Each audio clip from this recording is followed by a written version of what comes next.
to hope that there's more than this, even if there's nothing wrong with this. That's who I am, isn't it? Who I really am. Not just the girl in the photographs of birthdays and holidays that line the walls of my house. Not just the star of my parents' stories. The ones they tell at the end of weddings, after the cake's been cut and they've had too much champagne.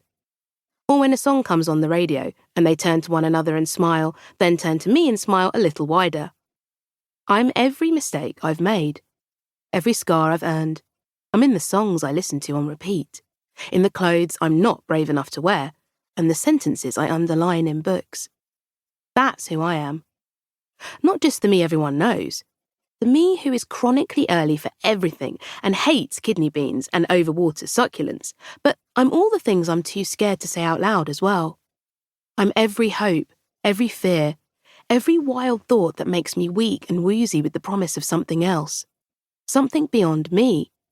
Beyond the borders of photographs and my parents' stories and this tiny corner of the universe that I tread.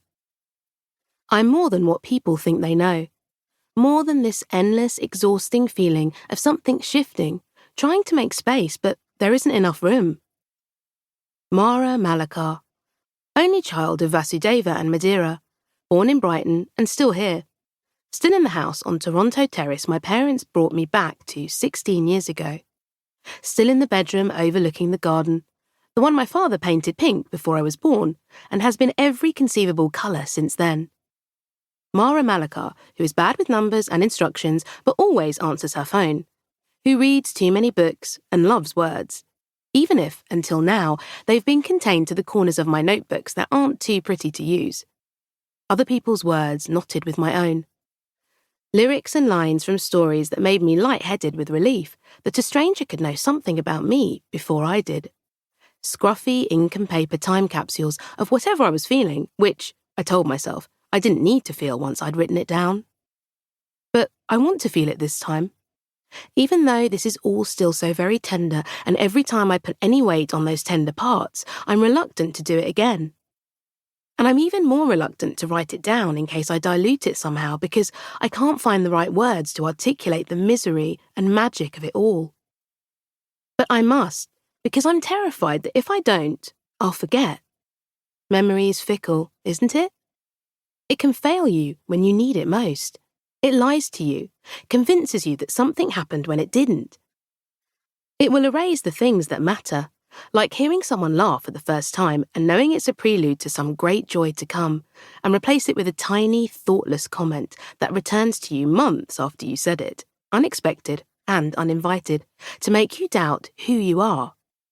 That's why I need to write this down now, before I forget. So forgive me if it isn't perfect. But that's another thing I've learned. Things don't need to be perfect. They just need to be true.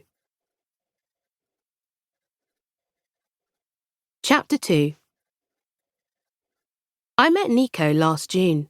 The day began as every Sunday morning had until then, with me waking up to my friend Michelle snoring gently beside me, swaddled in most of the duvet, and my parents moving around downstairs, laughing and singing along to Joni Mitchell while my father made pancakes.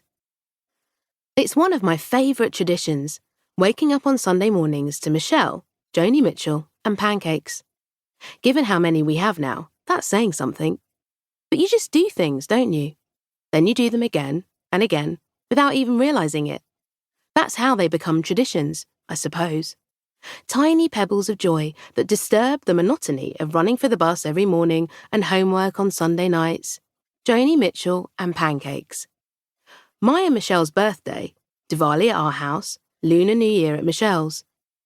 I should say now that Michelle and I are just friends, because when you're into girls and you speak about someone the way I do about her, it's often mistaken for something more.